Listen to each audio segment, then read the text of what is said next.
Luiz Adamo e sejam bem-vindos ao nosso boletim diário sobre soja e milho. A gente traz aí todos os dias para vocês informações sempre atualizadas do mercado. Falando sempre aí de notícias que direcionaram o mercado em Chicago, B3, prêmios e dólar. Com relação a Chicago, a gente vai ver que o mercado acabou ficando em queda hoje, mas com poucas notícias relevantes. O que apresentou realmente boa volatilidade foi o câmbio. Então fique com a gente e acompanhe as notícias aí do dia 17 de dezembro. Chicago chegou a trabalhar com quase 14 cents de baixa. O fechamento ficou em 7,25, que representa mais ou menos 0,8%. Dessa forma, o Chicago Março fechou a 978,75. Após muitos dias, foi o primeiro dia que nós tivemos todas as cotações referentes a Chicago ao ano de 2025, fechando abaixo dos 10 dólares por bushel. O milho chegou a trabalhar com 3,75 cents. E no fechamento, a queda foi de 1,5%, 0,40%. Dessa forma, o março veio a 443,50 e o maio a 450. A B3 teve um movimento inverso, fechou em alta no dia de hoje. No melhor momento do pregão, por exemplo, janeiro, ultrapassou a barreira dos 75. O mercado chegou a apresentar aí altas de R$ 1,25 no janeiro e R$ 1,18 no março, mas ao longo do dia acabou perdendo um pouco da força, fechando com altas na casa de 0,50 a 0,60 centavos, o que representa mais ou menos 0,75% de alta. O janeiro fechou a 74,56 e o março a 73,67. A demanda continua sendo um ponto positivo ainda para o mercado, onde foram registradas vendas aí de 187 mil toneladas para a Espanha e 132 mil para destinos não revelados, o que mostra a demanda contínua na soja americana. Já falando de milho, nós tivemos o registro de 170,4 mil toneladas vendidas para o México, o que também ajudou na sustentação do mercado. Mas a boa expectativa com relação à safra na América do Sul, que vem pressionando os preços, e obviamente quando nós temos poucos fatores de alta, ela acaba exercendo uma queda um pouco maior no mercado. Também tivemos a perda no petróleo em 0,8%.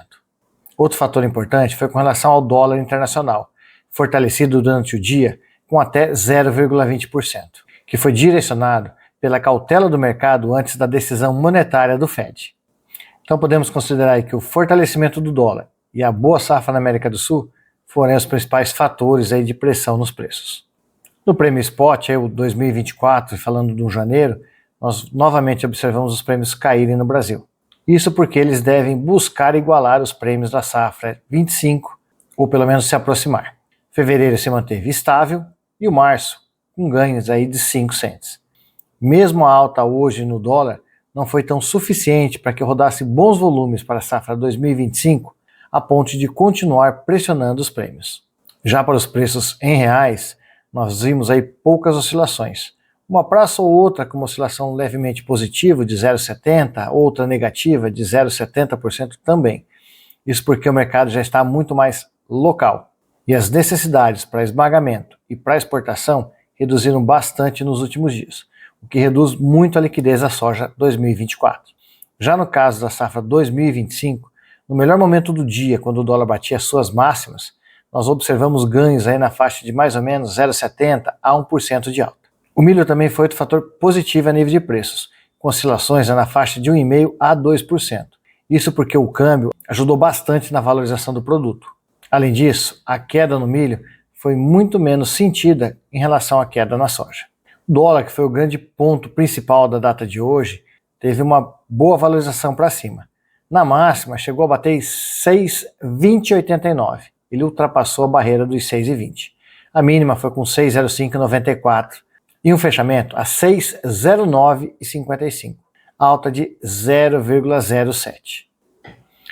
O mercado de dólar hoje trabalhou da seguinte forma. Antes mesmo da abertura cambial, o Banco Central divulgou a ata da reunião da semana passada, onde os membros do Conselho decidiram aumentar a taxa de juros em 1 ponto percentual, chegando a 12,25% ao ano, e já sinalizando mais 2 aumentos do mesmo nível de 1% para o próximo ano, o que deve trazer a taxa a níveis de 14,25% ainda dentro do primeiro trimestre brasileiro.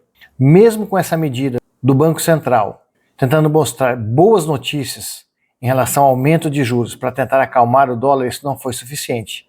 O dólar já abriu subindo na casa de 0,70% a 0,80%. O governo ainda tentou colocando à venda o leilão de 2 bilhões de dólares, quando o câmbio batia 6,20, tentando dessa forma conter a alta no mercado. Mesmo com essas duas notícias e medidas, o dólar se mantinha firme acima da casa dos 6,16 e só realmente começou a perder força e virar para o lado negativo após as declarações do presidente da Câmara, Arthur Lira, de que a casa irá votar ainda hoje a reforma tributária e a PLP 210, que é o projeto de lei do pacote fiscal. Somente após esse anúncio é que o mercado financeiro começou a devolver os ganhos relacionados ao risco ao mercado de câmbio, e dessa forma o câmbio acabou fechando praticamente inalterado. Já com relação às chuvas dos últimos dias e as previsões climáticas, nós observamos aí boas chuvas na região central do Brasil entre o dia 14 e o dia 16, e parte da região do Rio Grande do Sul. Para a região central, nós vimos chuvas aí desde o meio norte do Mato Grosso do Sul, Minas para cima. Obviamente, em algumas regiões com uma escala maior, aí, de 30 a 60. E olhando aí uma estimativa até o dia 23 de dezembro, nós observamos que sim, ainda devem ocorrer boas chuvas pegando a região central, pegando Pará, Mato Grosso, Goiás, Tocantins, Minas e Bahia. Região de Mato Grosso do Sul, São Paulo, Santa Catarina e região norte do Rio Grande do Sul, as chuvas vêm também até o dia 23, mas deve ficar na casa muito próxima ali dos 40 milímetros, o que representa uma boa quantidade pluviométrica para o período. Por hoje nós vamos ficando por aqui. O mercado, e que obviamente em relação às notícias que impactam o mercado de Chicago, nós não temos tendo aí nos últimos dias grandes influências, visto que a questão climática vem mantendo uma estabilidade para o mercado. Mas o dólar sim. Esse, há algumas semanas, já vem apresentando boa valorização. Obviamente que enquanto essa questão da PLP 210 não caminhar de forma satisfatória para o mercado financeiro, que seria obviamente a aprovação, o mercado vai continuar colocando um prêmio de risco. E após a aprovação, aí nós vamos ver como é que realmente essas medidas vão ser trabalhadas dentro do Brasil. Então esse é um ponto muito importante, principalmente para a precificação de soja e milho, pensando aí no 2025. Então fique com a gente diariamente, acompanhe as nossas notícias e fique sempre bem informado. Fiquem todos com Deus, um forte abraço e até amanhã.